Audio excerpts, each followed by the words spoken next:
Good morning students. आपने पिछले part में पढ़ा था पारिस्थितिकी की आधुनिक अवधारणा, पारिस्थितिकी तंत्र की आधुनिक अवधारणा। ठीक है, पारिस्थितिकी तंत्र की आधुनिक अवधारणा में विभिन्न वैज्ञानिकों ने योगदान दिया।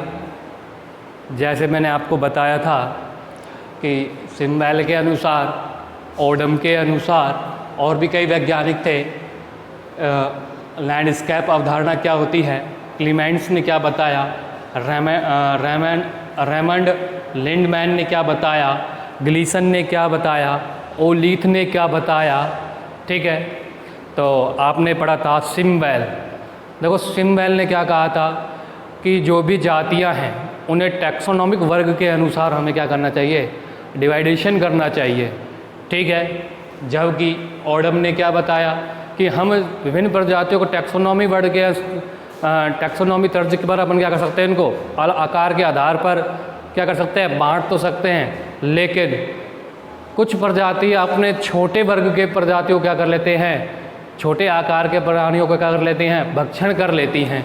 ठीक है, जिससे क्या होता है, छोटा जो वर्ग के प्रजातियां हैं उनकी ऊर्जा बड़े वर्ग के प्रजातियों में या जीव जातियों में क्या हो जाती है, ट्रांसफ़र हो जाती है। ठीक है, तो उन्होंने अपने ऊर्जा के आधार पर पारिस्थितिकी तंत्र को क्या बताया कि ऊर्जा क्या होती है, आपस में क्रिया करती हैं, एक स्थान से दूसरे स्थान पर क्या होती है, जाती है। ठीक है, तो ऊर्जा के आधार पर उन्होंने पारिस्थितिकी तंत्र को परिभाषित किया, किसने, ओडम ने। ठीक है, अब बात करते हैं लैंडस्केप अवधारणा कि लैंडस्केप अवधारणा होती क्या है। देखो ऊर्जा के आधार पर बता दिया और टैक्सोनॉमिक तर्ज के आधार पर बता दिया, लेकिन जब पारिस्थितिकी तंत्र में ऊर्जा का प्रवाह होता है तो उसके पश्चात क्या होता है, खनिज पदार्थों का तंत्र में प्रवाह होता है तथा जीव मंडल के अन्य पारिस्थितिकी तंत्रों की क्या होती है, पारस्परिक क्रिया होती है। लैंडस्केप का मतलब क्या होती है, कोई भी दो पारिस्थितिकी तंत्र हैं वो आपस में क्या करते हैं, क्रिया करते हैं।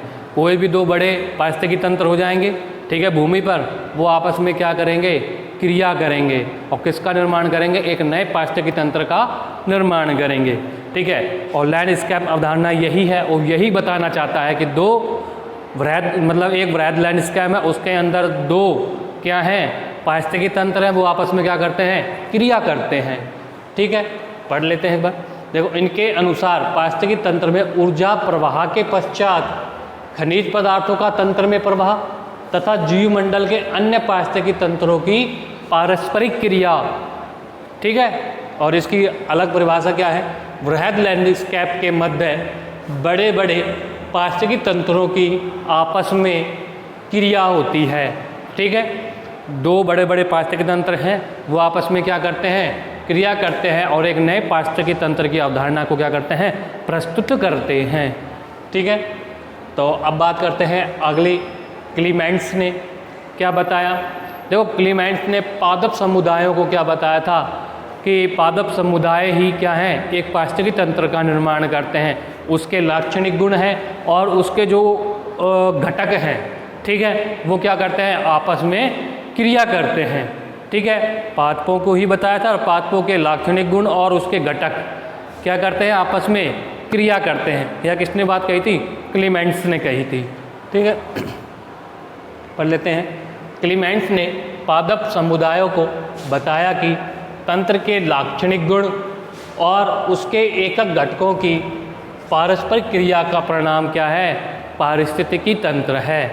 ठीक है, अब है रेमंड लिंडमैन 1942।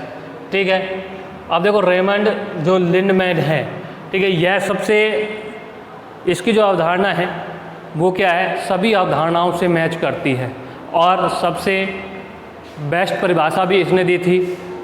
देखते हैं क्या परिभाषा दी कि इन्होंने पारिस्थितिकी तंत्र को ऊर्जा स्थानांतरित तंत्र के रूप में मान्यता दी। पारिस्थितिकी तंत्र को किसके रूप में मान्यता दी, ऊर्जा स्थानांतरित तंत्र के रूप में मान्यता दी और बताया कि इस तंत्र में भिन्न भिन्न पोषण स्तर उत्पादक से उपभोक्ताओं में ऊर्जा प्रवाहित होती रहती है, अर्थात देखो पोषण स्तर में क्या होता है, भिन्न भिन्न उत्पादक होते हैं और उत्पादकों से भिन्न भिन्न प्रकार के उपभोक्ताओं को क्या होती है, ऊर्जा स्थानांतरित होती है। ठीक है, तो ये कौन कहता है, रेमंड लिंडमैन कहता है। कब कहता है, 1942 में कहता है। कब कहता है, 1942 में। ठीक है, इन्होंने क्या अवधारणा प्रस्तुत की थी कि ऊर्जा स्थानांतरित तंत्र के रूप में पारिस्थितिकी तंत्र क्या करता है, कार्य करता है। किसके रूप में कार्य करता है, पारिस्थितिकी तंत्र ऊर्जा स्थानांतरित के रूप में कार्य करता है। और इन्होंने बताया कि भिन्न भिन्न प्रकार के जो पोषण स्तर हैं, ठीक है, उनमें जो उत्पादक हैं वो भिन्न भिन्न प्रकार के उपभोक्ताओं को क्या करते हैं, ऊर्जा स्थानांतरित करते रहते हैं।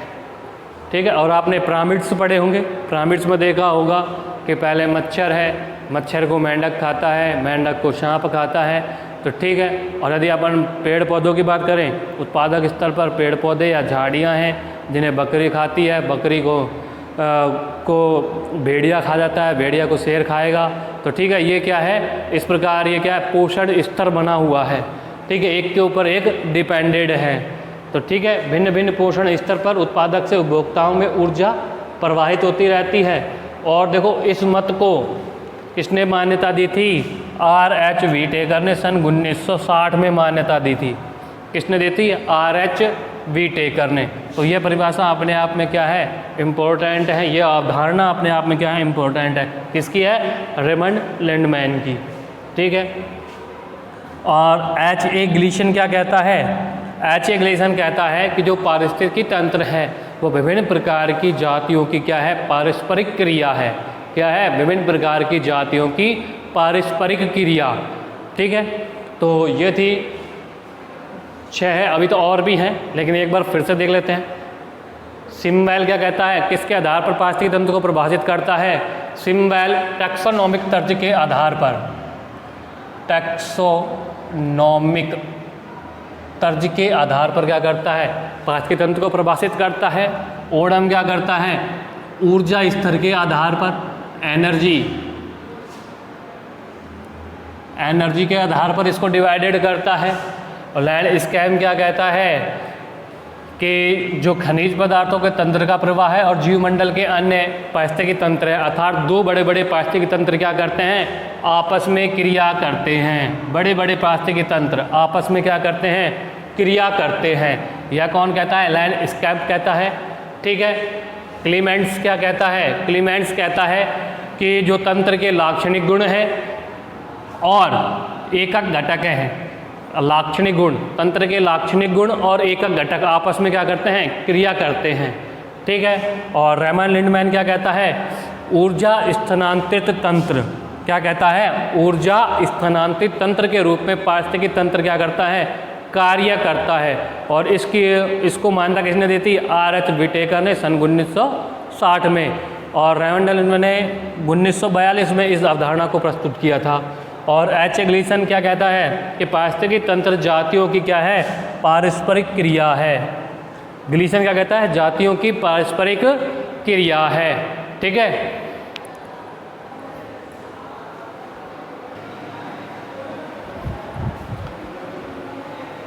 देखिए इतना आपने पढ़ लिया H. ग्लीसन तक।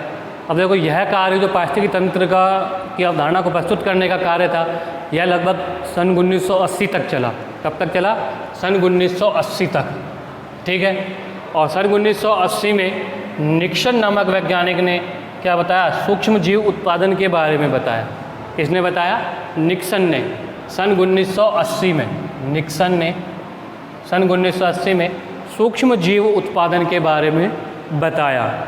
ठीक है, और उसके बाद उसके बाद कॉल व उसके साथियों ने, ठीक है, कॉल व उसके साथियों ने क्या बताया, समुद्रीय पारिस्थितिकी तंत्र, कि समुद्र में रहने वाले जीव हैं वो किस प्रकार अपना जीवन यापन करते हैं, उनका एनवायरमेंटल कैसा है, उनमें ऊर्जा का प्रवाह कैसे होता है और किन किन चरणों में होता है। ठीक है, तो ये किसने बताया था, लीथ व उसके साथियों ने बताया था। पूछा भी जा सकता है कि समुद्री पारिस्थितिकी तंत्र के बारे में किसने बताया, लीथ व उसके कॉल व उसके साथियों ने। किसने बताया, कॉल व उसके साथियों ने। ठीक है, अब बात करते हैं लीथ, मैकनोटन और उसके साथी, ठीक है, लीक और मैकनोटन और उसके साथियों ने क्या बताया? प्राथमिक उत्पादन बताया। क्या बताया? प्राथमिक उत्पादन के रूप में अपनी भूमिका को निभाया। ठीक है, प्राथमिक उत्पादन कौन कौन से हैं और इनसे ऊर्जा किन किन उपभोक्ताओं को क्या होती है? उपलब्ध होती है। ठीक है, अब बात करते हैं ओ'नील ने किसका उत्पादन को बताया? वानिकी, वनों के उत्पादन को बताया। ठीक है, और वनों के उत्पादन की अवधारणा को प्रस्तुत किया कि जो वन हैं हमारे लिए किस प्रकार उपयोगी हैं, हमारे जीवन में क्या क्या उनसे फ़ायदे होते हैं। ठीक है, और वनों के होने से हमारा जो इन्वायरमेंटल है वो क्या होता है? स्वच्छ होता है। और सबसे इम्पोर्टेंट कैरेक्टर भी यही है मानव के लिए कि स्वच्छ वातावरण में क्या करना? रेस्पायरेशन करना, जिससे क्या है मनुष्य की क्या होती है? रोग प्रतिरोधक क्षमता बढ़ जाती है और उनकी क्या है? दीर्घायु होते हैं। ठीक है, और उनसे फलों के उत्पादन और फसलों के उत्पादन में भी क्या इन्होंने योगदान दिया। ठीक है, अब बात करते हैं पोस्ट व उसके साथियों ने खनिज चक्र के ग्लोबल पैटर्न पर शोध किया। खनिज चक्र के ग्लोबल पैटर्न पर शोध किसने किया? पोस्ट व उसके साथियों ने किया। ठीक है, अब आती हैं कुछ महत्वपूर्ण अंतर्राष्ट्रीय एवं राष्ट्रीय संस्थाएं जिन्होंने पारिस्थितिकी तंत्र को बचाने के लिए और पारिस्थितिकी तंत्र को सुदृढ़ बनाने के लिए क्या किए? महत्वपूर्ण योगदान दिया। ठीक है, जैसे यूनेस्को है, IUCN है, ठीक है, MBA है। तो ये क्या है? संस्थाएं हैं जिन्होंने क्या किए? अपने पारिस्थितिकी तंत्र को बचाने के लिए क्या किया? कार्य किया। जिसमें कुछ संस्था, एक पहली संस्था का नाम पढ़ते हैं संयुक्त राष्ट्रीय शैक्षिक वैज्ञानिक तथा सांस्कृतिक संगठन। इसको शॉर्ट में क्या कहते हैं? यूनेस्को कहते हैं। क्या कहते हैं? यूनेस्को। और इसका गठन भी क्या हुआ? यूनेस्को ने ही किया। किसने किया? यूनेस्को ने ही किया। कब किया? 1945 में। ठीक है, यूनेस्को की फुल फॉर्म क्या है? United Nations Educational Scientific and Cultural Organization. ठीक है, क्या है? United Nation Educational Scientific Cultural Organization. इसका मतलब क्या हो गया? संयुक्त राष्ट्र शैक्षिक वैज्ञानिक और सांस्कृतिक संगठन। और इनका प्रमुख उद्देश्य क्या था? शिक्षा के क्षेत्र में, वैज्ञानिक अनुसंधानों के क्षेत्र में और सूचना के क्षेत्र में क्या करना है? कार्य करना है। ठीक है, समझ में आ गया? इसका प्रमुख उद्देश्य क्या था? यूनेस्को का प्रमुख उद्देश्य था शिक्षा के क्षेत्र में प्रगति करना, वैज्ञानिक अनुसंधान करना और सूचना के क्षेत्र में कार्य करना। ठीक है, अब दूसरे संगठन की बात करते हैं। प्रकृति और प्राकृतिक संपदाओं के संरक्षण हेतु अंतर्राष्ट्रीय संघ IUCN। देखो, प्रकृति और प्राकृतिक संपदाओं के संरक्षण हेतु अंतर्राष्ट्रीय संघ IUCN का गठन 1948 में किया गया। कहाँ किया गया? 1948 में। और कहाँ किया गया था? स्विट्ज़रलैंड में किया गया था। कहाँ किया गया था? स्विट्ज़रलैंड में। और इसका प्रमुख कार्य क्या था कि जो भी विलुप्त हो रही प्रजातियां हैं या विलुप्त हो चुकी प्रजातियां हैं उनको रेड डाटा बुक में क्या करना? स्थान दिलाना और उनके संरक्षण के लिए क्या करना? कार्य करना। ठीक है, जिससे विलुप्त प्राय जो विलुप्त हो रही प्रजातियों क्या किया जा सके? बचाया जा सके, उनकी जनसंख्या में वृद्धि की जा सके और उनको बचाने के लिए उनको क्या करना? अंतर्राष्ट्रीय की सहायता प्रदान करना, धनराशि की सहायता प्रदान की जाती है और उनके जनन द्रव्य या जीन कोष जो भी है उनको लेकर उनकी संख्या में क्या किया जाता है? गुणन भी किया जाता है। ठीक है, तो इसका प्रमुख उद्देश्य क्या होगा कि विलुप्त प्राय प्रजातियों का संरक्षण करना और उनको किस बुक में स्थान दिलाना? Red data book. Red data book में स्थान दिलाना।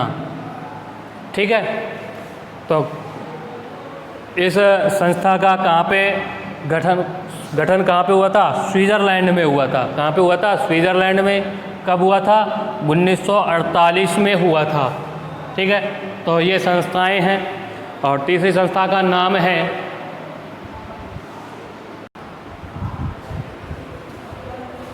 अपना तीसरा पॉइंट क्या है?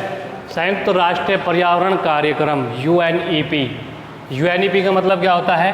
United Nation Environment Programme. United Nation Environment Programme, इसका गठन 1972 में हुआ था। कब हुआ था? 1972 में हुआ था। ठीक है, जिसका प्रमुख उद्देश्य क्या है? इसका प्रमुख उद्देश्य पारिस्थितिकी प्रबंधन हेतु क्या है? पारिस्थितिकी प्रबंधन, इसका प्रमुख उद्देश्य पारिस्थितिकी प्रबंधन हेतु अंतर्राष्ट्रीय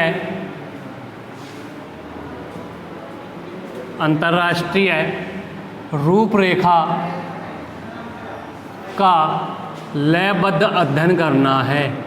लयबद्ध अध्ययन करना है। ठीक है, इसका प्रमुख उद्देश्य क्या हो गया? पारिस्थितिकी प्रबंधन हेतु, पारिस्थितिकी तंत्र के को सुरक्षित करने हेतु, उसको बढ़ावा देने हेतु, उसको स्वच्छ रखने हेतु अंतर्राष्ट्रीय जो रूपरेखा है उसका क्या करना? लयबद्ध अध्ययन करना है। और इस UNEP का सदस्य, UNEP का सदस्य क्या है? भारत भी है। ठीक है, भारत भी किसका सदस्य है? UNEP का सदस्य है। अपना अगला पॉइंट आता है, चलो आप अगला पॉइंट अपन कल पढ़ेंगे। आज के लिए इतना ही।